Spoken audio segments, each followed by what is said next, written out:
The 142nd commencement of Boston University is now in order. Please rise.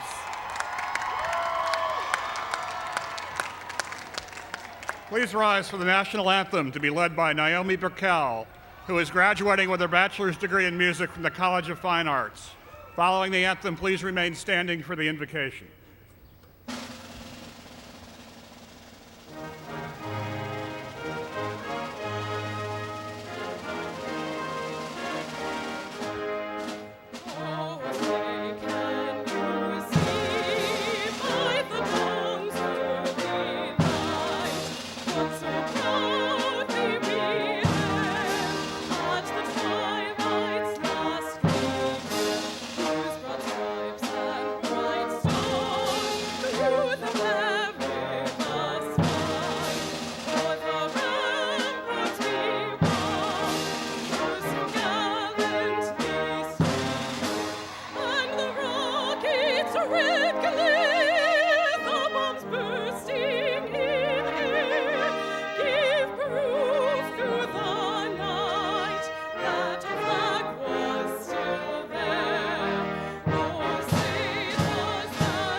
The invocation will be delivered by the Reverend Dr. Robert Allen Hill, Dean of Marsh Chapel. Thereafter, President Brown will preside over the ceremony. Let us pray. Almighty God, thou Spirit of compassionate love, bless our commencement, our new beginning in this hour, we ask, that in the days to come, may we live out a common hope. May we find the wisdom to design a better world, acquire the power to build a better world, and have the goodness to want a better world. May we find a job when we're hunting for one. And may we be found by a calling when we're not hunting for one. May we recall that there are two ways to be wealthy: have a lot of money or have very few needs. May we, with the Greeks, see in tragedy the seedbed of nobility. May we bring a sense of purpose to days and events that lack both sense and purpose. May we honestly face death, as together we did in April of 2013, 2 springs ago, and so discover the precious value of every breath, as together we also did in April of 2013, 2 springs ago. May we, with Samuel Johnson, keep our friendships in good repair. With John Wesley and Mother Teresa, remember the poor. With Lord Baden-Powell, do a good turn daily. And may we have a lifelong, rapturous, torrid love affair with Boston, dear old Boston, the home of the bean and the cod, and bring our firstborn child to Fenway Park, and remember the radiant happiness of this commencement all our days. May life be good to us. May we be good to life. May we be safe, well, and happy. May it be so. Amen.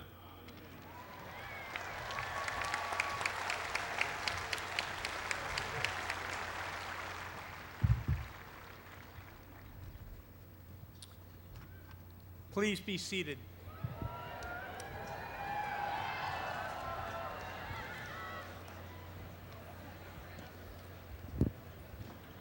Good afternoon, and welcome to Boston University's commencement exercises. It is a pleasure to welcome the graduates and their guests, and also to welcome those of you who are joining us via broadcast on the radio and on the internet. I now present Mr. John Lee, a senior who will receive his bachelor's degree from the College of Arts and Sciences. He will speak on behalf of the class of 2015. Mr. Lee.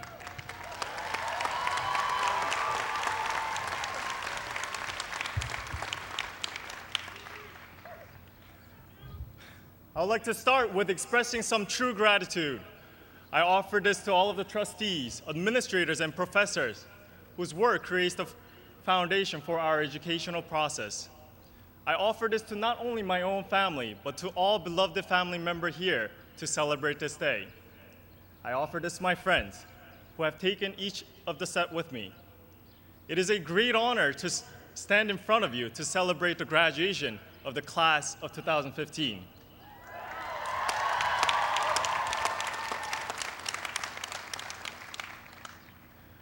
I believe our college years can be best described as a long and complex journey. We were able to find many answers on this journey. But not only were we able to find answers, but it also allows us to ask new questions as well. The question today is, was Boston University worth it? Trust me, just because I'm a commencement speaker today, it does not mean I have a simple answer to this question.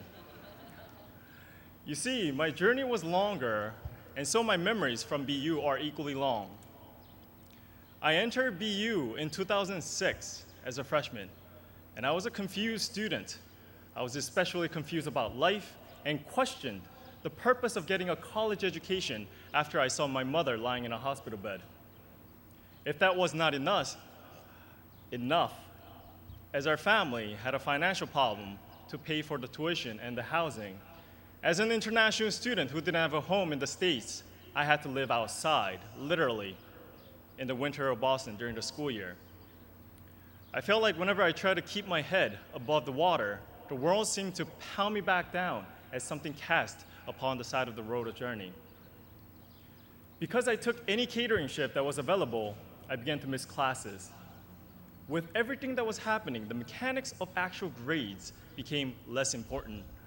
And I began to see the importance in pure education, and so I audited as much as I could. 7 years ago, after finishing my sophomore year, I left school and put on the next stage of the journey in a very real path within this world. I was a soldier. Then I was a reporter who interviewed North Korean defectors to write articles. Then I was part of the TV production team to have North Korean defectors on the show lifting the veil on North Korea. And through this, I was able to get a glimpse of what it would be like after graduating from BU. The professors continued to keep in touch and give me advice. And the closest friend I met from one-on-one classes in the first year of college helped me go through the hardship.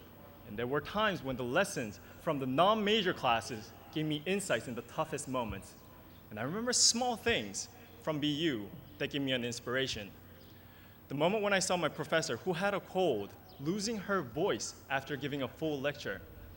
And the moment when I saw my professor throwing himself on the ground, explaining the basic principle of pharmacology, and that showed me commitment and taught me responsibility for my knowledge.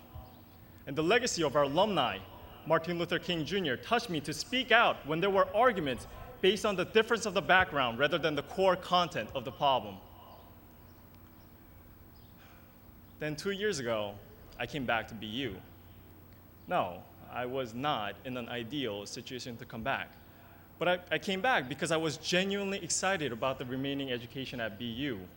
From what I learned from the school and through the real world, I was able to see that it takes education to make real changes, and it takes words, not guns, to make people truly listen.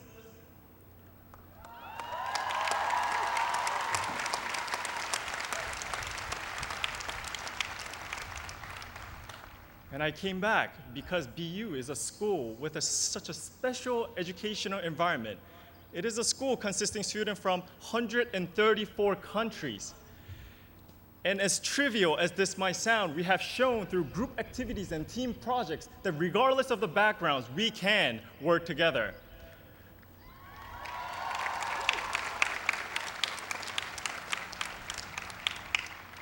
This is an assurance and a promise that although we're departing one another today, we can and we will work together in an international level. After I came back, once again, I made friends who I can rely on. And once again, BU reminded me how long and cold winter can be. And once again, my professors reminded me why education mattered.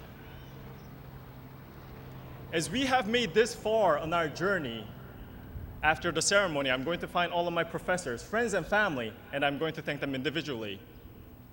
I would like to give my graduation cap to my mother, who did not get to see her son graduate high school, but she's here today to celebrate our graduation.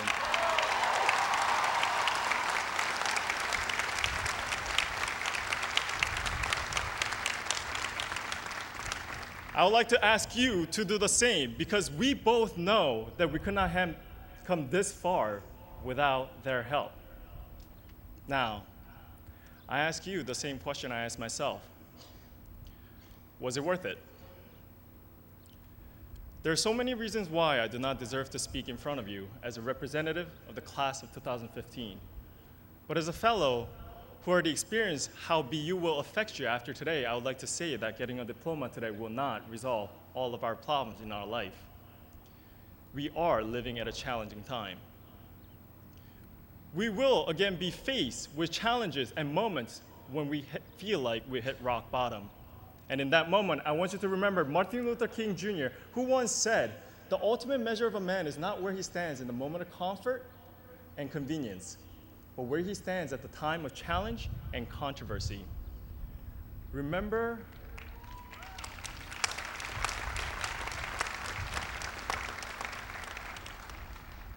everyone who you're going to thank today, because they will remind you that you're never alone. Remember your time at BU, as it will guide you in the toughest moments. Remember how we lived through Boston bombing and yet witness how we picked ourselves up and continue to run forward.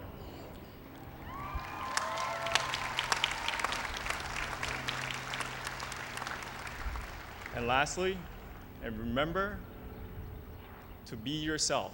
From today, we are the representative of Boston University, and that means a lot. Thank you, all of you. God bless you all. 감사합니다.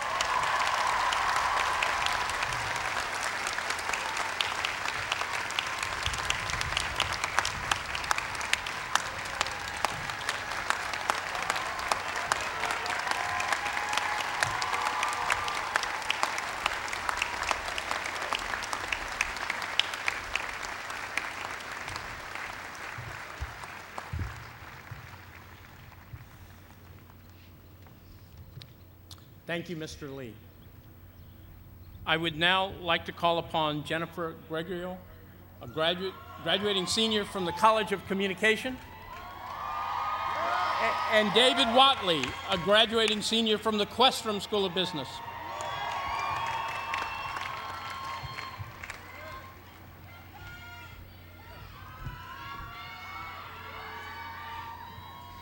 Thank you, President Brown. As civil rights leader and former dean of Marsh Chapel, Howard Thurman once said, "Don't ask what the world needs. Ask what makes you come alive and go do it. Because what the world needs is more people who have come alive."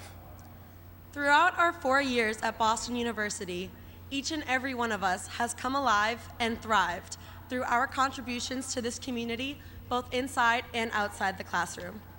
Today, as we become BU alumni, we think back on what and whom have made BU our home. Both through academics and extracurriculars, we have formed bonds and friendships with mentors, professors, and each other that will last a lifetime. Over the course of our senior year, we have set out to ensure that future Terriers will have the same amazing experiences that we have had and encountered through donating to our class gift. You all have made gifts to a variety of funds, helping efforts such as the Posse Scholarship, the Community Service Center, Cordially yours. your respective schools and colleges, and much more. With over 2,300 participants, the 2015 Class Gift Campaign was one of the most successful campaigns in Boston University history. We would like to thank our very dedicated committee members, our immensely supportive supervisors, and of course, the class of 2015 for their incredible generosity.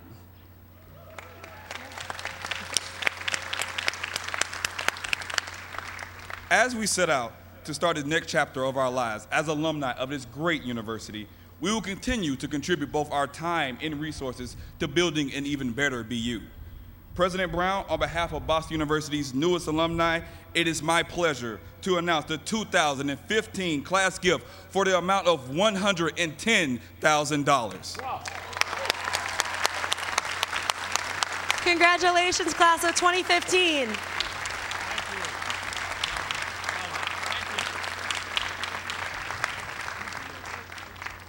Thank you, Ms. Gregorio and Mr. Watley. Thank you, the class of 2015. The class gift is a tangible expression of your commitment to Boston University.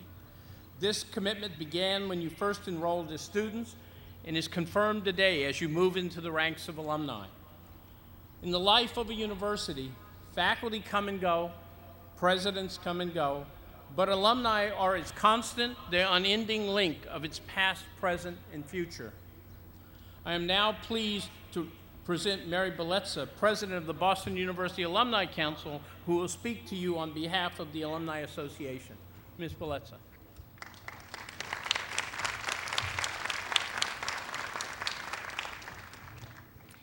Thank you, President Brown. And congratulations, class of 2015.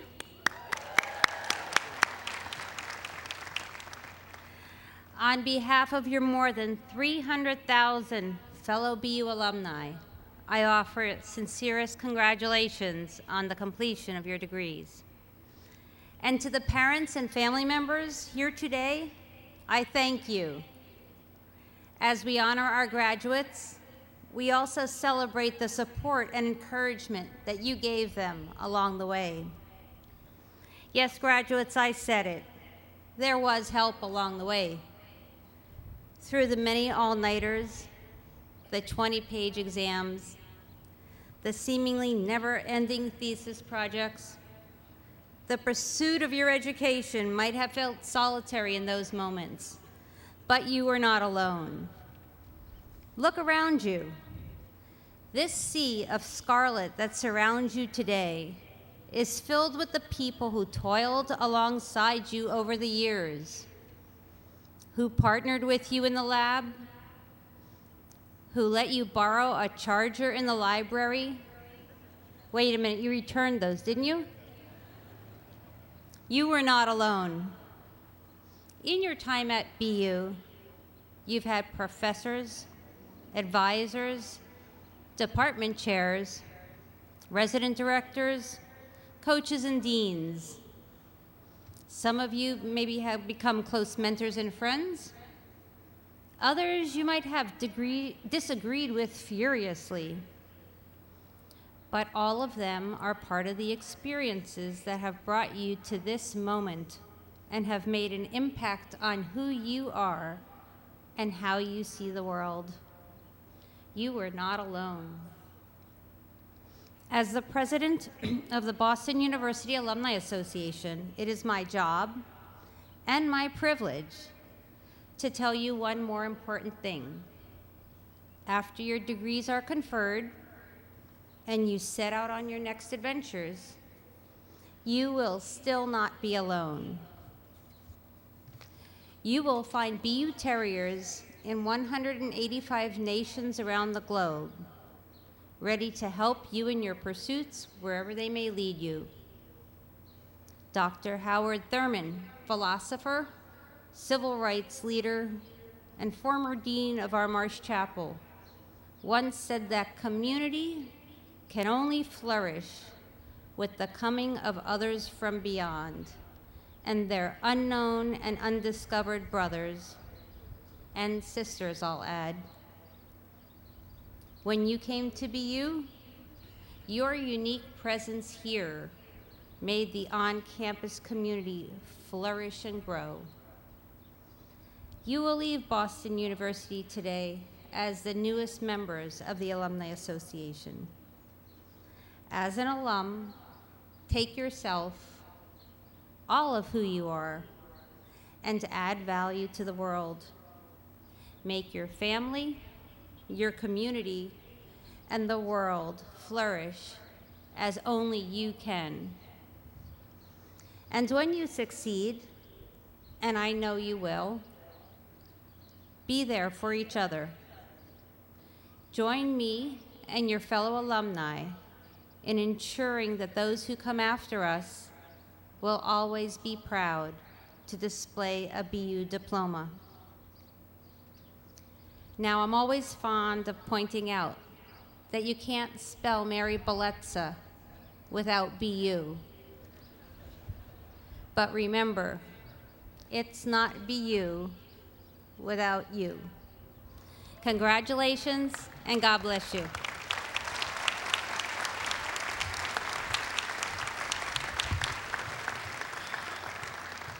Thank you, Ms. Belezza. Teaching is an art. It also is one of the most important functions of a university, as it helps to mold the next generation of informed citizens and creative thinkers, many of whom are here today. The late Dr. Arthur G.B. Metcalf, an alumnus, faculty member, and trustee, founded and endowed the Metcalf Cup and Prize for Excellence in Teaching at Boston University to recognize great practitioners of this art. Candidates for the award are nominated by members of the Boston University community, and a committee of faculty and students then submits its recommendations to the university provost and to me. It is indeed difficult to select the winner of the Metcalf Cup and Prize because all of the candidates are outstanding. 2 finalists in the competition will receive the Metcalf Award for Excellence in Teaching. Will Dean of Arts and Sciences, Virginia Shapiro, please present the winner of the 2015 Metcalf Award for Excellence in Teaching? President Brown, I have the honor to present Benjamin Abrams, winner of the 2015 award in Metcalf.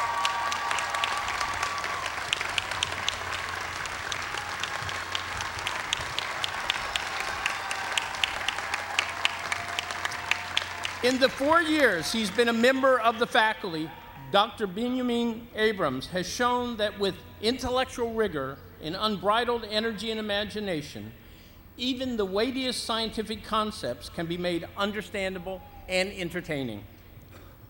Often the first instructor chemistry majors encounter, he has been commended for pioneering efforts in helping incoming freshmen develop into promising young scientists and communicators, able to compellingly present their discoveries.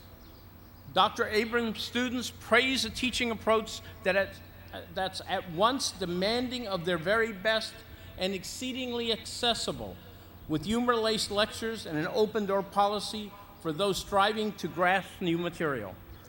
In the words of his nominator, Dr. Abrams has unequivocally demonstrated that he is one of our most innovative, appreciated, and influential teachers, an outstanding student mentor, and a powerful voice for curriculum reform and improvement. Dr. Abrams' pursuit of pedagogical innovation has been tireless. A believer in the power of language to enhance understanding, he collaborated with colleagues to launch the BU Chemical Writing Program for students in intensive freshman chemistry to hone research-based writing skills specific to chemistry. Other efforts, from a series of hands-on tutorials to make challenging coursework accessible for first-year students, to a boot camp in teaching fundamentals for future instructors, are producing similar results. A remarkable fluency and an abiding passion for scientific exploration. A past recipient of his college's Templeton Prize for Excellence in Student Advising, Dr. Abrams continues to look boldly forward, working with colleagues across chemistry, biology, and neuroscience to develop groundbreaking new experiences for students that demonstrate the connectedness of scientific disciplines. Writes a fellow teacher, Benjamin has transformed my own teaching by his rigor and creativity. I am confident in saying that he is one of the best teachers at Boston University. An instructional innovator of boundless energy and imagination, Dr. Abrams exemplifies the commitment to sound science, to continual improvement, and to the long-term success of his students and colleagues that are at the heart of our mission as educators. For this reason, Boston University is pleased to present Dr. Benjamin Abrams with the Metcalf Award for Excellence in Teaching.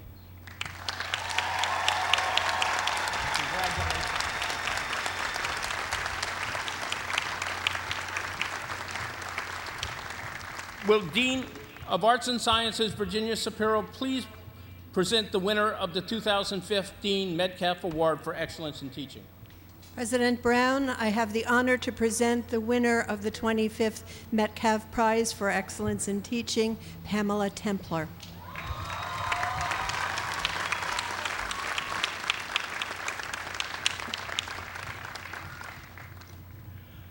For nearly a decade, Professor Pamela Templer has inspired a new generation of aspiring ecologists by placing students squarely at the center of the science they're studying, and in turn sparking a lasting fascination with the natural world and their ability to shape it.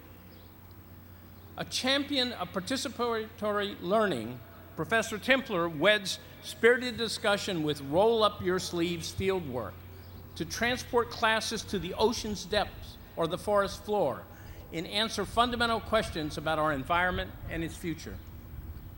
Professor Templer's colleagues praise a positive and steadfast approach that encourages students to speak freely and press forward to tackle often challenging material. Her nominator attributes her success to her contagious enthusiasm for science, her ability to establish a classroom environment that fosters a free exchange of ideas, and her genuine commitment to addressing the needs of individual students.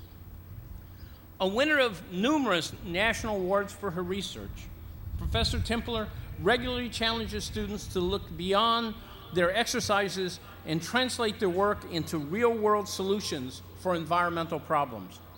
Writes one student, Professor Templer really made what we were learning so applicable to the world around us. Another put it more succinctly, how can you not like Professor Templer? Those taking Professor Templer's Biology of Global Change or Forest Ecology courses can expect to get their hands dirty, whether sampling trees and soils from Harvard Forest, examining water and insects from the Charles River. Students gain a first-hand understanding of their subject matter, with many emerging themselves as critical thinkers and skilled communicators in climate science and collaborating to publish articles in top journals. Gifted scholar, inspiring educator, and unparalleled field guide for discovery, Professor Templer stimulates in our students a lifelong passion for scientific exploration and an unshakable belief in their own power through intelligence and continual growth to effect genuine change in the world. Boston University proudly presents Professor Pamela Templer with the Metcalf Award for Excellence in Teaching.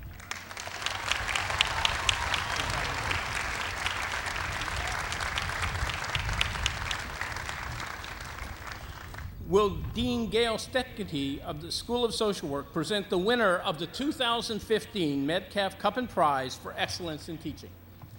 President Brown, I have the honor to present Janice Furlong, winner of the 2015 Metcalf Cup and Prize.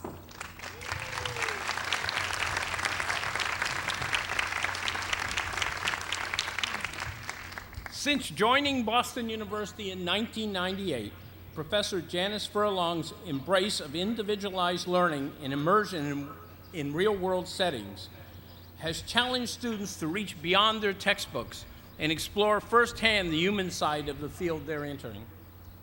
Through active in-class discussions and field assignments to draw on her own almost four-decade career in clinical practice, Professor Furlong designs her courses with a solitary purpose: development of knowledgeable mental health professionals capable of excelling in any setting.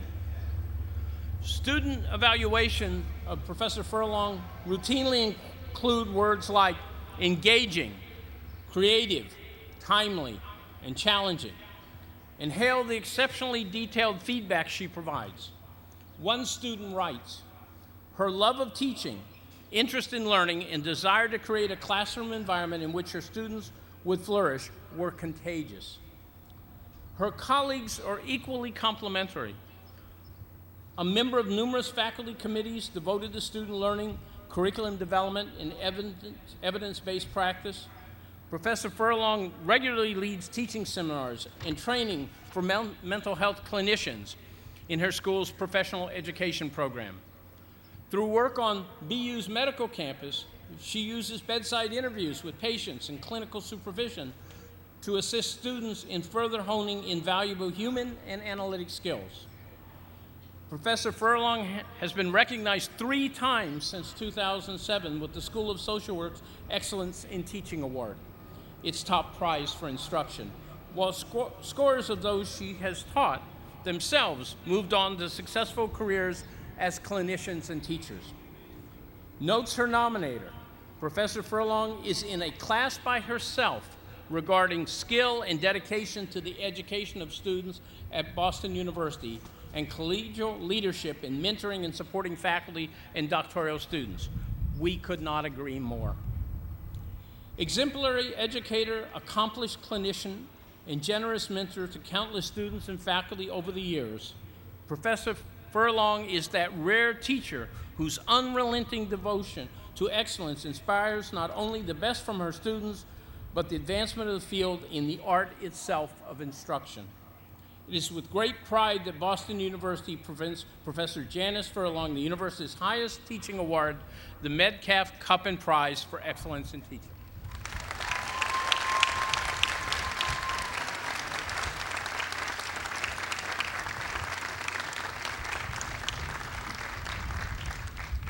We now present the candidates for the university's honorary degree. Will Trustee Carla Meyer escort our honored guest to the podium? Mr. President. Trustee Meyer. Mr. President, it is my distinct honor to present Cornell William Brooks for Boston University's honorary degree.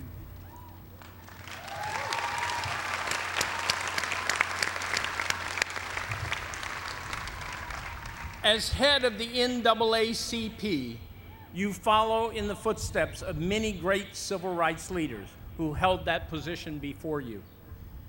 In 1998, following the example of your grandfather, you ran for United States Congress. Each day you devoutly follow God through your faith. For all that following, however, you are a leader. You have led and continue to lead the fight for justice, fairness, dignity, opportunity, and equality for all. You lead by example. As a graduate of both Head Start and law school, you give young people facing difficult challenges the hope to strive. You lead by inspiration. Your words, whether spoken as orator or written as columnist, enlighten us and move us to action. Most of all, you lead by doing. You helped give former prisoners a chance to rebuild their lives. You battled housing discrimination. You worked to reduce juvenile detention rates. You championed minority and female-owned businesses. You advocated for public education, affordable health care, and fiscal responsibility. And today there is your work with the NAACP, building a multiracial, multi-ethnic, multi-generational coalition dedicated to equality. Those are not symbolic accomplishments. They represent real improvement in people's lives. A lot has changed here at Boston University since your days as a Martin Luther King Scholar at our School of Theology. You're probably comfortable with that. Change has always been at the heart of your life, a life that reminds us that we can all make a difference with passion and hard work. Cornell William Brooks, attorney, activist, and pastor, you lead us to a better place as better people. Boston University is proud to confer upon you the degree of Doctor of Laws, honoris causa.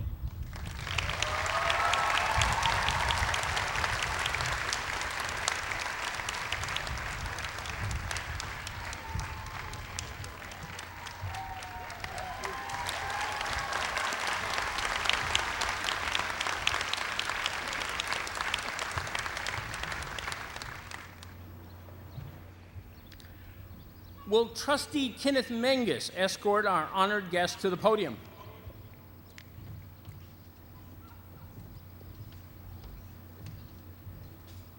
Mr. President. Trustee Menges.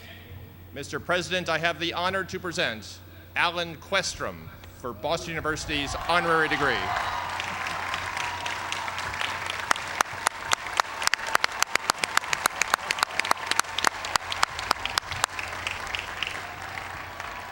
One of your great passions is skiing. In fact, you almost passed up a retail career to become a ski instructor. It's a bit odd to think about you going downhill. You seem to be always rising and lifting those around you. Skiing, however, is also about moving forward in balance. In that context, it suits you perfectly. You built a spectacular retail career by taking companies forward rather than looking back to their past. Yet even with all that success, there remains much of that down-to-earth young man who first stepped on this campus more than 50 years ago, eager to learn and ready to work. No one can accuse you of sticking to the bunny slope. You led Federated Department Stores in Barney's, New York, out of bankruptcy. You restored profitability in Luster to a badly listing Neiman Marcus. Most famously, you pulled J.C. Penney out of deep decline, making it both profitable and fashionable. You inspire us with your willingness to take on the most difficult professional challenges. Pursuing those challenges has taken you across this country several times, but we're fortunate the road always passes back through Boston University. You and your wife, Kelly, have helped lift the stature and performance of our School of Management with your generosity. Now you have so richly endowed the school that it has an exceptional opportunity for greatness. We promise to pursue that opportunity with the enthusiasm and drive befitting the new name, the Questrom School of Business.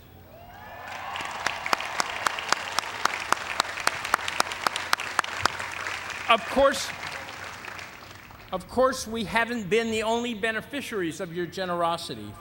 From the arts to public health, you've given of your time, money, and considerable energy to create better possibilities and more choices for others.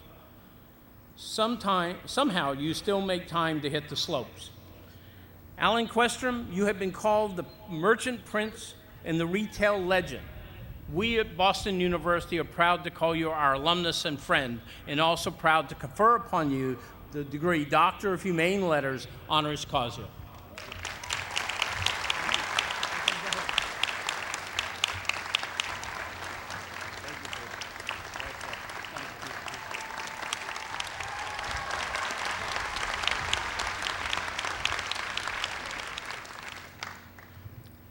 Will Trustee John Howe escort our honored guest to the podium?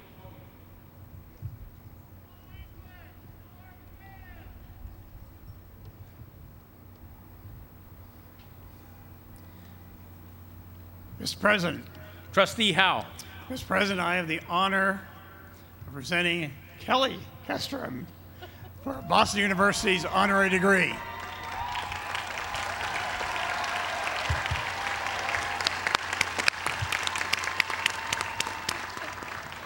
You make it all look so effortless.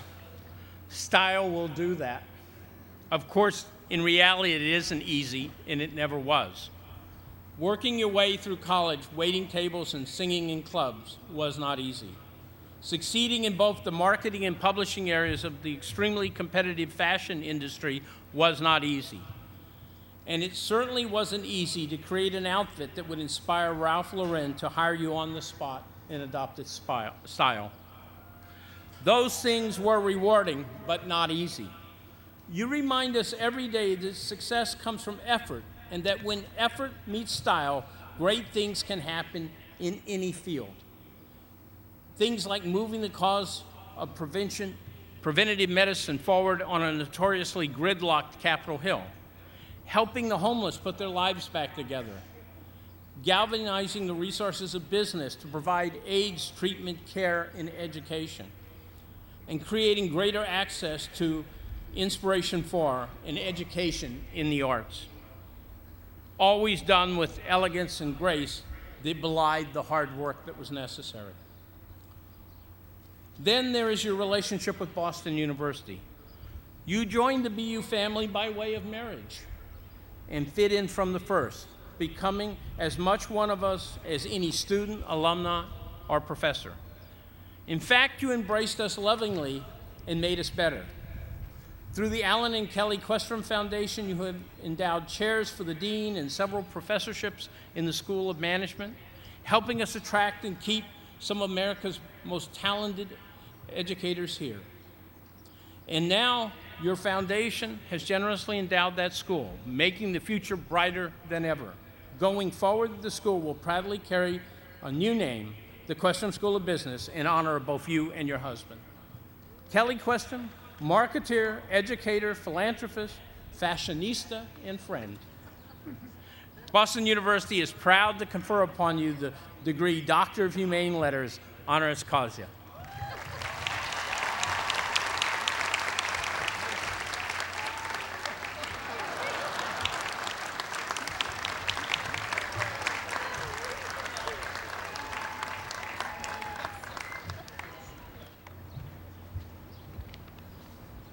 Will Trustee Andrea Taylor escort our honored guest to the podium?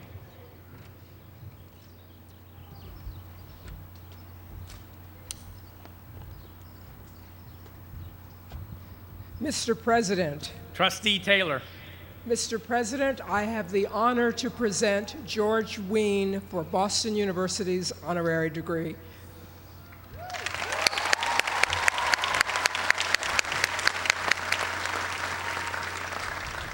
For more than a century, historians, musicologists, sociologists, and interested observers have struggled to define jazz.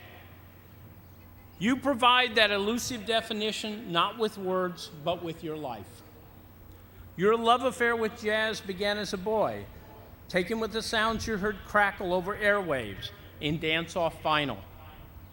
You grew into a talented pianist, producing and playing with some of the finest musicians of your time. Your music has provided us mornings of relaxation, afternoons of reflection, evenings of escape, and solace in the wee hours. But jazz is more than music. It is a way of thinking, and you are the consummate jazz man. You took the jazz mindset beyond your keyboard to the concept of how live performance was presented. You sought new directions and possibilities, first with Storyville, the legendary club that brought so many great musicians to Boston, and then with your magnum opus, the Newport Jazz Festival.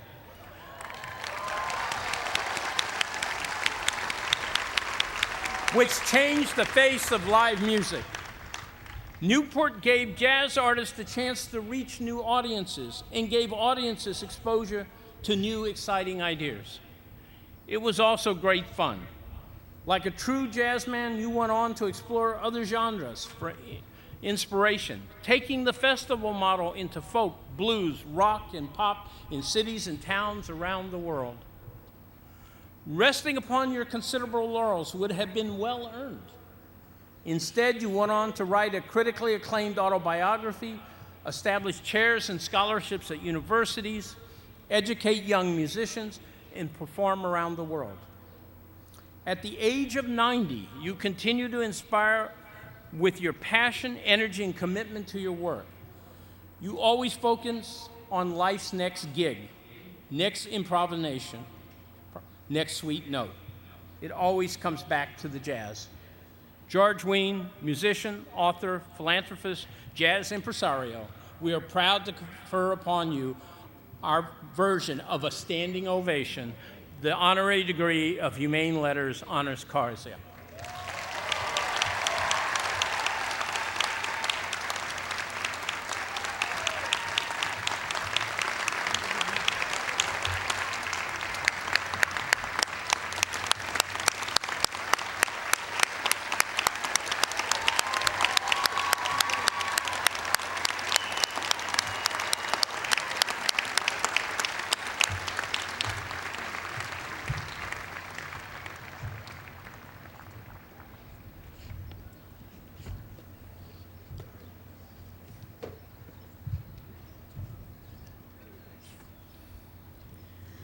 Will trustees Robert Knox and Andrew Lack escort our honored guest to the podium?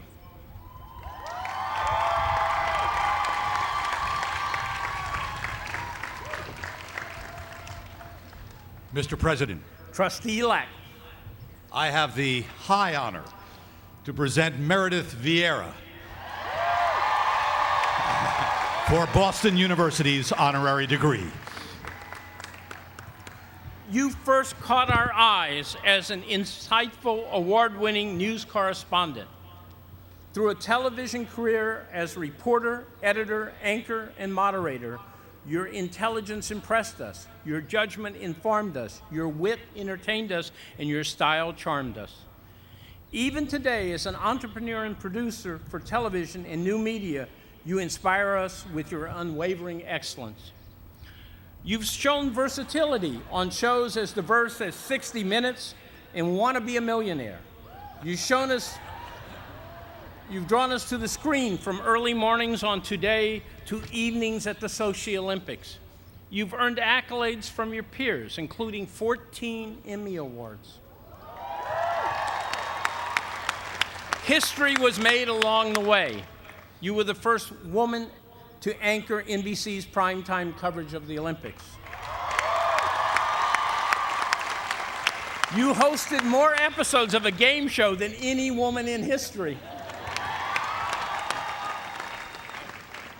It has all taken a great deal of hard work, but you still find the energy to help others. Your work with charitable organizations benefits everyone from children in hospitals to the elderly with Alzheimer's disease. Above all, however, has been your commitment to family. Several times you've changed your career direction to devote more time and energy to your husband and 3 children. It is to your considerable credit that each time the result has been something new, exciting, and successful, including your role as the first moderator of The View, which brought a new perspective to daytime television, and now with the innovative creations of your YouTube channel. Your commitment to those you love is heartening. Your talent and dedication are inspiring. Your example emboldens all of us to choose our own lives on our own terms. Meredith Vieira, journalist, entertainer, and role model, Boston University is proud to confer upon you the degree Doctor of Humane Letters, honoris causa.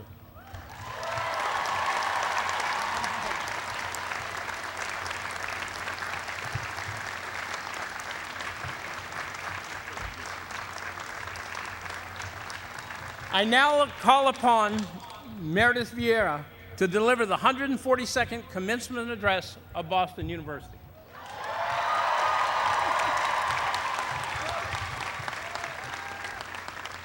Members of the class of 2015, parents, President Brown, trustees, honored guests, faculty, friends. How cool is this? This is pretty cool, right?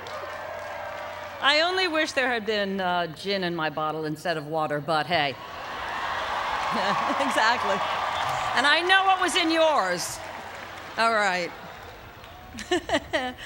I find it so fitting that Boston University started out as a school of theology, because today parents are saying, "Thank you, God. We thought this day might never come." After years of hard work and sacrifice, they sit here behind you, clutching their tissues while beaming with pride. And all they want in return is a simple hug, and "I love you, Mom, Dad, thanks." My youngest, Lily, graduates from Northwestern in a few weeks, and that's all I want. So this is a good day to show your parents how much you really appreciate them and to hit them up for a loan while they're still vulnerable. Do that, it'll work. I didn't attend BU, but I believe my presence here today is kismet. Let me explain. Last February, after 6 long years and 1 blizzard delay, the Terriers took back what is rightfully theirs, the bean pot. All right, here's the kismet part. When my mother was a little girl, she had a Boston Terrier named Beans.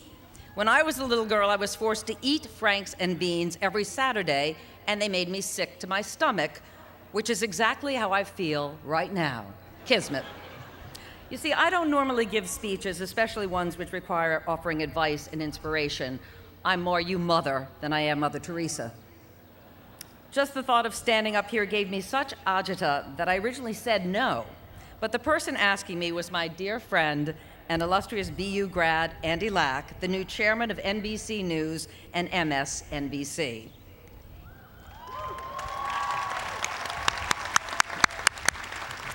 So in the end, I couldn't resist. And by the way, I fully intend to remind him of this in a few months when my contract comes up for renewal, because at 61, I need the job security. So here I stand, a nervous wreck, worried I'll say the wrong thing and you're going to end up years from now drowning your sorrows at Tavern in the Square. Yeah. Wondering, where'd we go wrong? Oh yeah, it all started with that damn commencement speech. Or perhaps even more humiliating, you won't remember the speech at all, much less who gave it. But that's the future, this is now. And if I'm nervous, maybe you are too. Maybe you're anxious about what comes next, feeling the pressure to have all the answers, to get it right out of the box. Listen, you do not know what's about to hit you. And that's the great thing about life. How boring would the journey be if you already knew for sure the final destination? Listen, you're terriers. When terriers go for a car ride, they don't know where they're going. They don't care where they're going. They stick their head out the window, they let the wind rush over them, and they enjoy the ride. That's faith. Faith is taking the first step even when you don't see the whole staircase. I never intended to become a broadcaster. It wasn't even on my radar screen. When I was a senior in college, I was a lost English major. I think that's the same thing, right? Really, didn't know what I was going to do. My mother had actually sent me to secretarial school, Katie Gibbs, the summer before, because she said, you're not coming home, no matter what. But I took a course my senior year, January, in radio broadcasting, a few months before graduation. A visiting professor from CBS News, after hearing my voice on tape, pulled me aside and, to my utter disbelief, told me I had a future in broadcast journalism and offered me an internship at WEEI, when it used to be an all-news radio station. For whatever reason, mostly because no one had ever told me that I would amount to anything, basically, I said, yeah, okay. I took the first step, albeit blindly, and it put me on the path to where I am today. So if you haven't found a job or decided on a career path yet, don't freak out. Don't let fear or frustration or the fact that others around you seem to be all set immobilize you. But do, from this day forward, open yourself up to possibilities you might never have considered. Step up, step out of your comfort zone, consider saying yes, even when no feels much safer. I'm not suggesting that it's going to be easy. Your journey forward comes with some built-in stumbling blocks. When that radio internship ended, the news director kept me on as his secretary, thank you, Catherine Gibbs, for a few months while I tried to figure out my next move. A short stint reading news headlines at a top 40 station in Worcester made me question what I was doing and why. And then came the offer to be a weekend television reporter at WJAR in Providence, Rhode Island, my hometown. It didn't matter that I had no on-air experience. It was 1976, and I filled a quota. Women and African Americans were suddenly in hot demand. That is, until we were hired, and then almost no one rooted for us to succeed. I learned pretty quickly that the only way to gain respect would be to outwork everyone else, to actually earn what I felt I was entitled to. That ethic has served me well, and I highly recommend it. The fact is, your generation also has an entitlement problem. Fairly or not, a large number of businesses don't want to hire you because they perceive you to be self-entitled, lazy, high maintenance, and disloyal. As a mother of 3 20-somethings and host of a show where 30% of the staff are millennials, I know that's bull.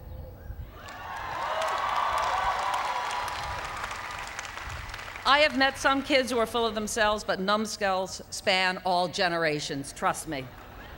Most of the young people I know are incredibly hardworking and extremely motivated. As for loyalty, it's a two-way street. Used to be you worked for a company for 50 years before retiring with a send-off dinner and a fancy gold watch. Somewhere along the way, employers began to see their employees as replaceable widgets. Maybe you've seen it happen to your mom or dad. Maybe you've seen them struggle to balance home life with an inflexible work environment. Maybe you want something more, and I don't blame you. Companies can't expect your loyalty unless they inspire it.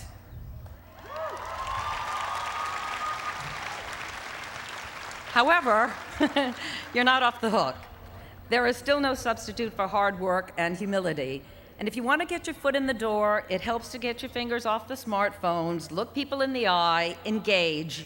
You want people to actually like you and not just give you likes. Ultimately, those are the parents applauding. Ultimately, your future is in the hands of humans, not electronic devices. Unless, of course, people like Stephen Hawking, Elon Musk, and Steve Wozniak are right about artificial intelligence, in which case we'll all end up family pets to some android.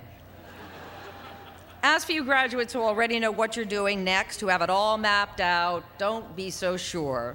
Life is famous for throwing curveballs when you least expect them.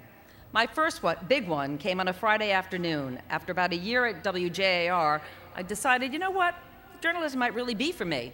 I was happily typing up a story when my news director called me into his office, told me I didn't have what it takes, and fired me. I drove to my family's home, flung myself dramatically across my bed, and sobbed. And that's how my dad found me. When I explained what had happened, he asked me one question: do you think you have what it takes?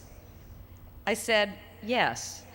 To which he replied, then it doesn't matter what anyone else says. There will always be people putting you down, always be people rooting for you to fail.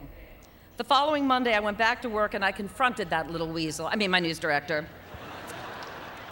And I told him I planned to succeed no matter what he thought. I may have also pinned him up against the wall. Like I said, he was little.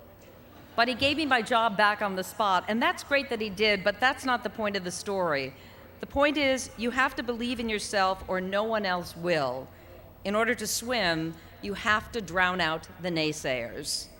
You're all smart, right? Or you wouldn't be here today. I imagine you all strive for success and will undoubtedly find it. But when you do, you just may discover it has nothing to do with how much money you make, or how big a house you live in, or how prestigious your job might sound to someone else.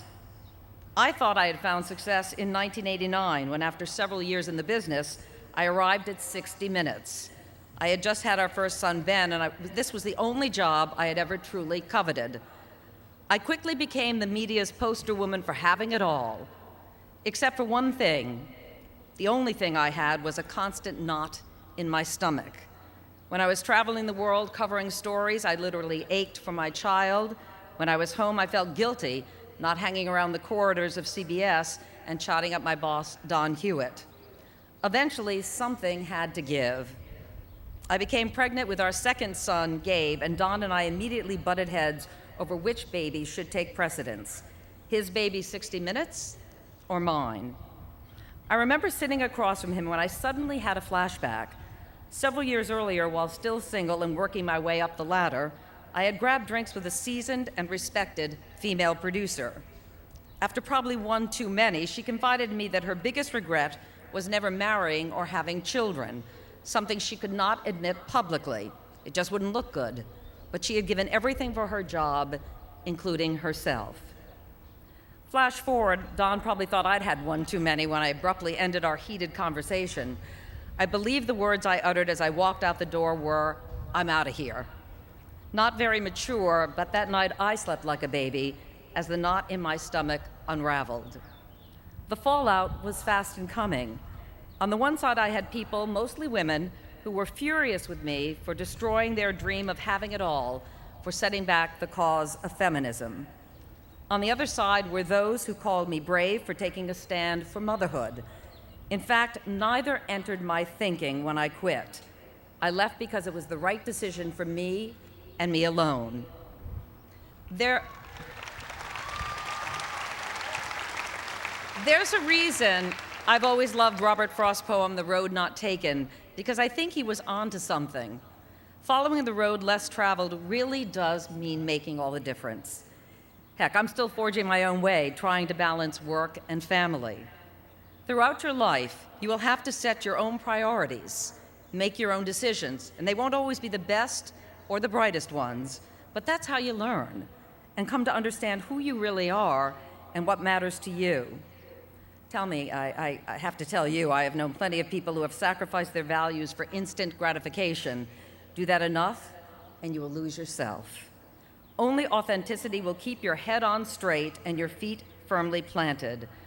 So don't strive for somebody else's notion of perfection. It's an unattainable and ultimately ridiculous goal. Strive instead to be uniquely yourself.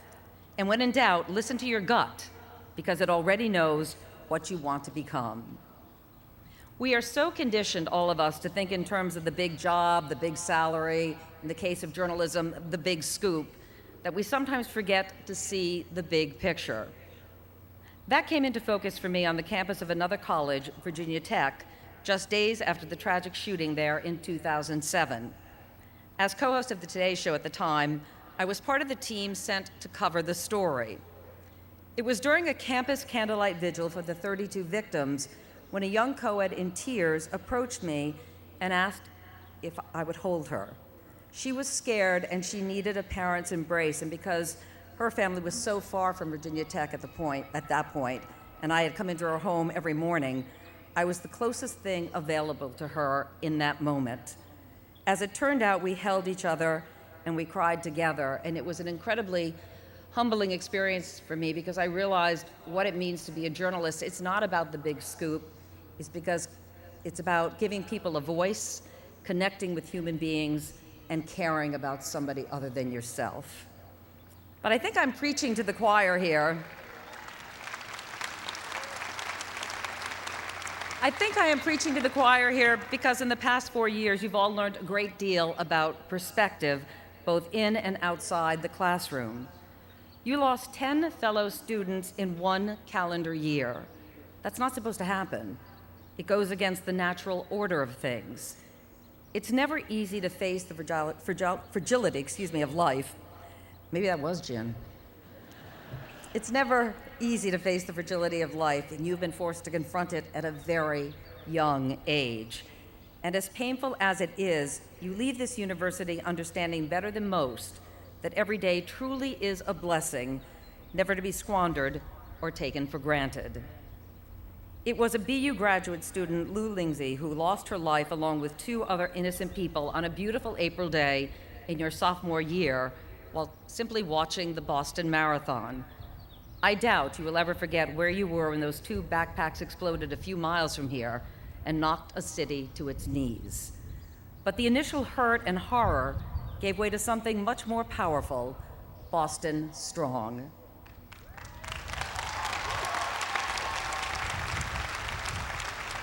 You held each other for support and rose back up together. I may live in New York, but our city was a sea of Boston baseball caps in the weeks that followed. And when the Red Sox clinched the World Series that fall, the entire nation cheered. Yes, you bore witness to the worst of mankind, but you also experienced the best, and you will carry that with you forever. You learned what it means to be resilient, to stand side by side against any adversity. You were part of Boston Strong, and it will always be part of you. So now you're off, and I have a few final words of practical advice. Don't ever lose your enthusiasm. Don't suddenly become self-conscious. Don't be that person who puts on a suit and takes off his glasses like this mid-sentence because he thinks it makes him look smart. Trust me, unless you're the incredible Ed Bradley, CBS correspondent Ed Bradley, who was really cool, or maybe a TV lawyer, it looks good for them. With everyone else, it's just affect. Stay away from affects. Better yet, be the left shark.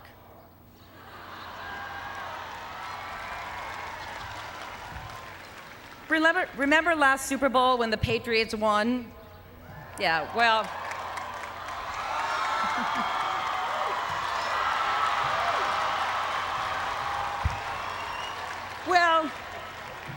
you may may be thinking of Tom Brady's deflated balls right now, but I'm thinking of Katy Perry's halftime performance. She was on stage dancing with two sharks. The shark on the right knew every dance move and performed perfectly, but it was the left shark, the one who went rogue and danced to his own crazy beat, who stole the show. So don't ever be a conformist. For convenience sake, or as Mark Twain put it, whenever you find yourself on the side of the majority, it's time to pause and reflect. Be the left shark. By the way, you can purchase that on eBay tonight. Okay. And while I'm on the subject of water creatures, there's an expression they use a lot in the news business. If it looks like a duck, swims like a duck, and quacks like a duck, then it's probably a duck, unless it has been auto-corrected, and then we're all ducked. The message here, pretty simple. Life isn't all that complicated. Things are what they are. Don't read into everything. Just do your best and try to do no harm. So here are my hopes for you graduates. When you take off your cap and gown today, I sincerely hope you have clothes on underneath. But I also hope you realize that just learning to navigate college fosters a quality that social scientists call grit. It means when you fall down, and you will dust yourself off and keep going. As you travel through life, I hope you leave deep footprints behind, not as a result of all the people you've stepped on to get ahead, but rather as a result of all the lives you have lifted along the way. And 20 or 30 years from now, I hope you're sitting where your family is today, clutching tissues and beaming with pride, remembering your own graduation and thinking, that commencement speaker wasn't half wrong, whatever her name was. Congratulations and good luck.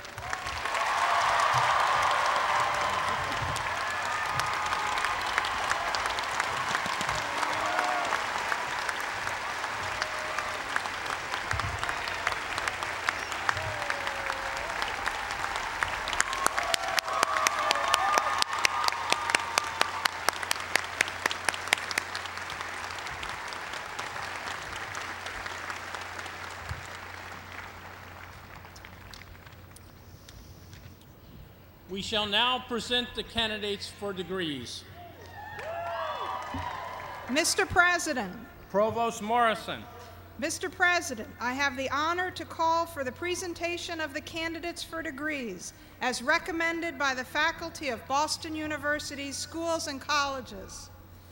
And to all the candidates for degrees, as your school or college and your degree are called, please rise and remain standing until all the schools and colleges have been called.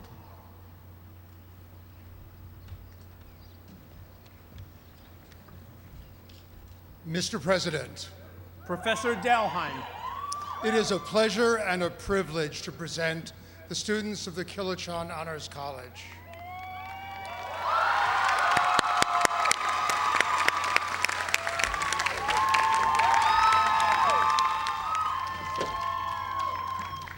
Mr. President. Dean Moore.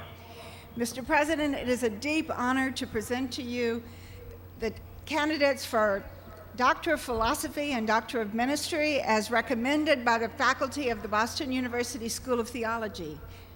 Mr. President, it is a proud moment to present to you the candidates for Master of Sacred Theology, Master of Divinity, Master of Theological Studies, and Master of Sacred Music, as recommended by the faculty of the Boston University School of Theology.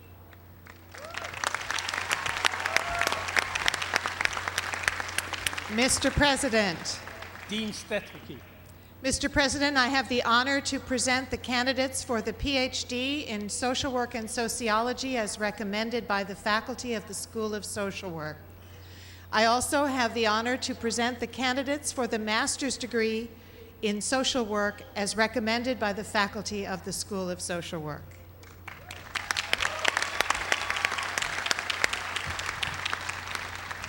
Mr. President. Dean Hutter. Mr. President, I have the honor to present the candidates for the Doctor of Philosophy, the Doctor of Dentistry, the Doctor of Dentistry Science. on behalf of the faculty and improvement of the faculty of the Goldman School of Dental Medicine. Mr. President, I have the honor to present the candidates for the Master of Science in Dentistry as approved by the faculty of the Henry M. Goldman School of Dental Medicine. Thank you. Mr. President, I have the honor to present the candidates for the Certificate of Advanced Graduate Study as approved by the faculty of the Henry M. Goldman School of Dental Medicine. And Mr. President, I have the honor to present the candidates for the Doctor of Dental Medicine degree as approved by the faculty of the Henry M. Goldman School of Dental Medicine. Thank you.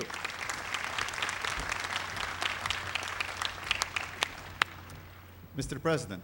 Dean Galea.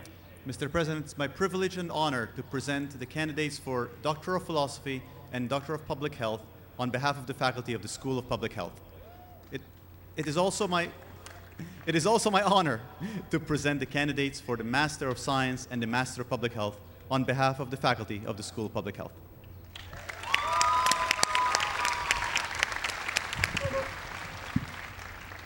Mr. President. Dean Antman. Mr. President, the faculty of the School of Medicine are proud to present the candidates for the degrees of Doctor of Medicine, Doctor of Philosophy, Master of Science, and Master of Arts.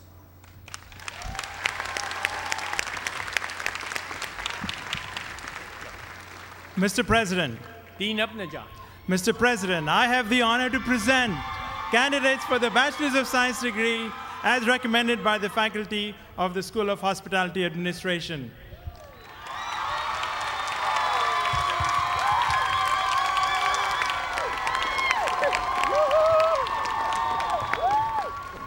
Mr. President. Dean O'Rourke. Mr. President, it's my honor to present the candidates for the degrees Juris Doctor and Master of Laws as voted by the faculty of the School of Law.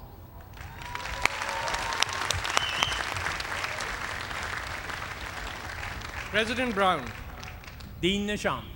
Mr. President, I have the great honor and privilege to present for the first time ever the candidates for the Masters of Arts degrees at the Frederick S. Pardee School of Global Studies as recommended by the faculty of the Graduate School of Arts and Sciences.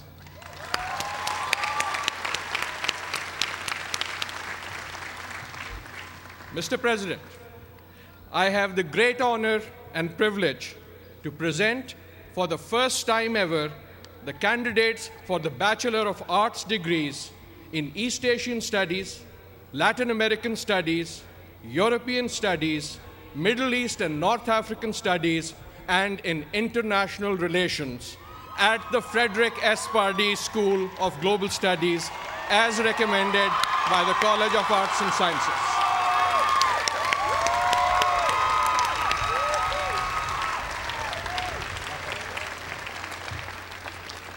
Mr. President. Dean Slatova. Mr. President, it is my honor to recommend the degrees for a Master of Science, Masters of Arts, Masters of Criminal Justice, Masters of Urban Affairs, Masters of City Planning, and the graduate certificate recommended by the faculty of Metropolitan College. Thank you.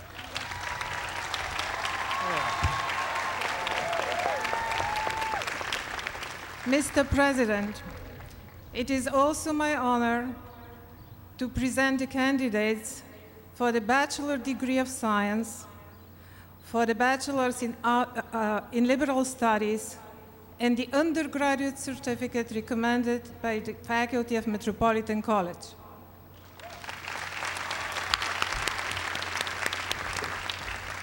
Mr. President. Dean Coleman. It's my honor to present the candidates for the Bachelor of Science, Masters of Arts, Masters, Certificates of Advanced Studies, and Doctor of Education as recommended by the faculty of the School of Education.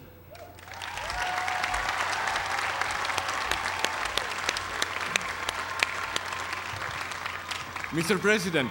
Dean Moraes. Mr. President, it is my high honor to present the candidates for doctoral, master's, bachelor's, certificates, and diplomas as recommended by the faculty of the College of Fine Arts.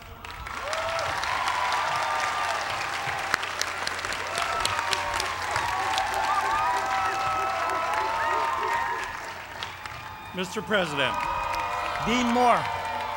I have the high honor and privilege to present the candidates for the degrees of Doctor of Occupational Therapy, Doctor of Physical Therapy, and Doctor of Philosophy as recommended by the faculty of the College of Health and Rehabilitation Sciences, Sargent College. Mr. President, I also have the high honor of presenting the candidates for the degrees of the Master of Science in Occupational Therapy and the Master of Science, as recommended by the faculty of the College of Health and Rehabilitation Sciences, Sargent College. Finally, I have the honor to present the candidates for the degree of Bachelor of Science, as recommended by the faculty of the College of Arts and of Health and Rehabilitation Sciences, Sargent College.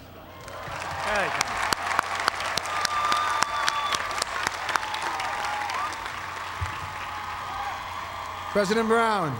Dean Luchin. President Brown, I have the honor to present the candidates for the degree of Doctor of Philosophy, as recommended by the faculty of the College of Engineering. And President Brown, I have the honor to present the candidates for Masters of Science and Masters of Engineering, as recommended by the faculty of the College of Engineering. And Mr. President, I have the honor to present the candidates for the degree of Bachelor of Science in the College of Engineering, as recommended by the College of Engineering faculty. Congratulations.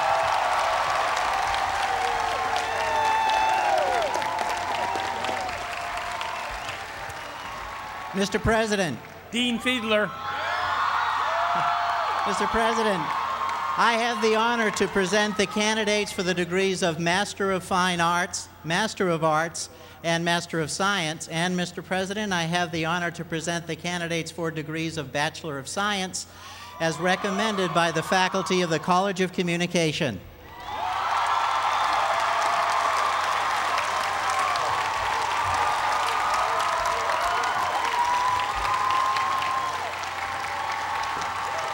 Mr. President. Dean Freeman. Mr. President, on this very special day, I have the honor to present the candidates for the Doctor of Philosophy in Management, the Doctor of Philosophy in Mathematical Finance, the Master of Science in Mathematical Finance, the Master of Science in Information Systems, the Master of Business Administration, and yes, the Bachelor of Science in Business Administration degrees as conferred by the faculty of the Questrom School of Business.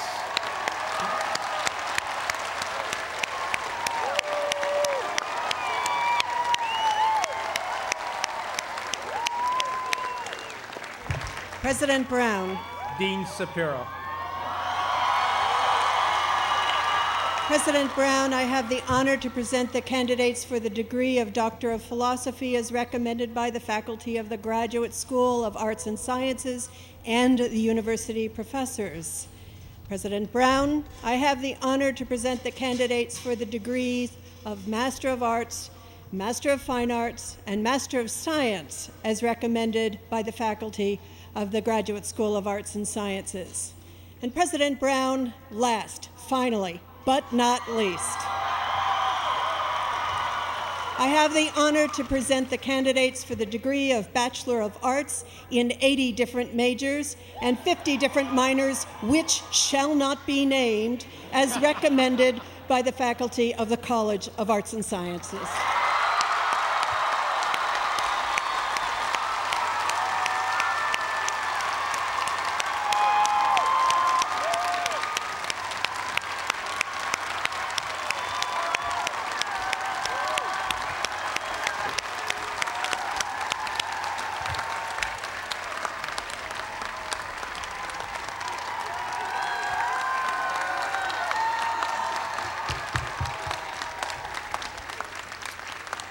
Upon the recommendation of the faculty and by the authority of the Commonwealth of Massachusetts, given to the trustees of Boston University and entrusted by them to me, I hereby confer upon you the degrees that you have earned, together with all the appropriate honors, privileges, and responsibilities, in token of which you are granted diplomas. My congratulations to you all.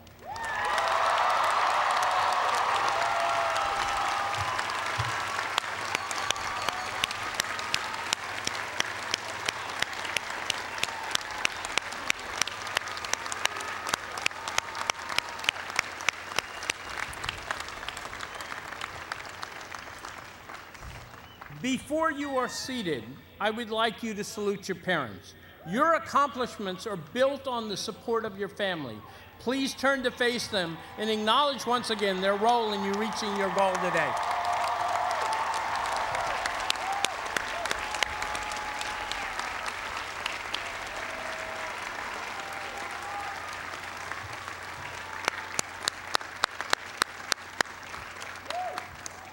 Please be seated.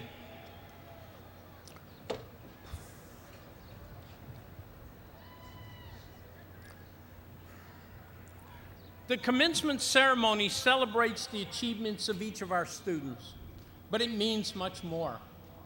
It celebrates the accomplishments of a great academic community, a community where you have studied and worked together in classrooms, laboratories, and studios. It celebrates not only your accomplishments, but also the efforts of the faculty and staff, whose dedication has helped lead you to this marvelous day. On your shoulders rest the enormous responsibilities for guiding America in the world and for addressing the substantial challenges we face. You are the future of this university, for this country, and for humanity.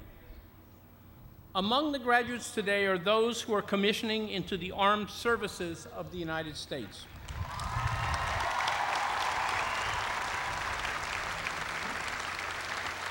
You have chosen to dedicate yourselves to the protection of this country. This university is proud of you and gives you its sincerest thanks. Wherever your tours of duty may take you, Godspeed. To the class of 2015, as you leave Nickerson Field, you join a long line of Boston University graduates stretching over time to include some 307 living alumni of this great institution. Your accomplishments will be part of the fabric of our legacy. Your Boston University education has prepared you well. Go into the world, make it a better place for all of us and for future generations. Again, congratulations and good luck.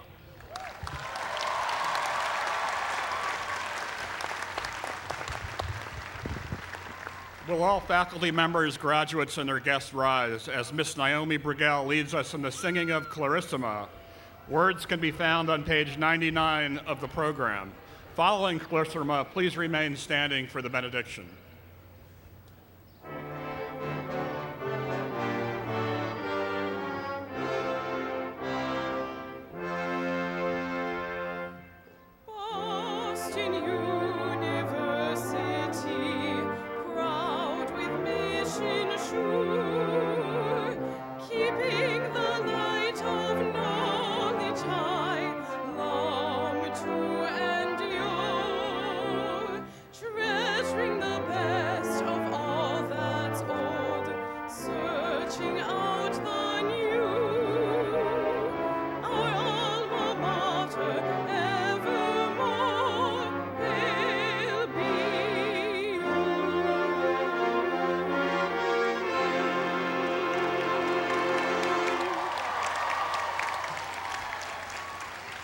David Rayfield, Executive Director of the Hillel House at Boston University, will now deliver the benediction. Following the benediction, the 142nd commencement of Boston University will conclude. We ask that graduates and guests remain at their places until the platform party, the faculty, and the Alumni Council have left the field. Thank you.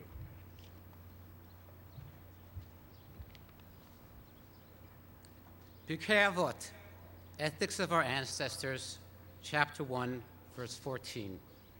In the words of Hillel the Elder, if I am not for myself, who will be? If I am only for myself, what am I? And if not now, when? My dear friends, Here is our prayer for you as you commence this new phase of your lives. If I am not for myself, who will be?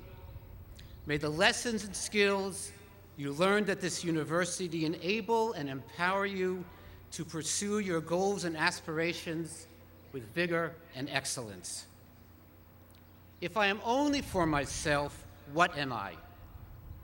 May the values that this university holds so dear constantly remind you that you have a larger responsibility for your family, friends, your community, and our shared global community. If not now, when?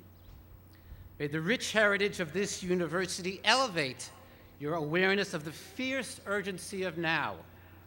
The words of the Reverend Martin Luther King Jr., whose stature as a Boston University alumni you're about to share. Live in the moment. Enjoy the preciousness of every day. Remember, there will never be a better time to advance yourself and elevate humankind than right now. And let us say, Amen.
Mm-hmm.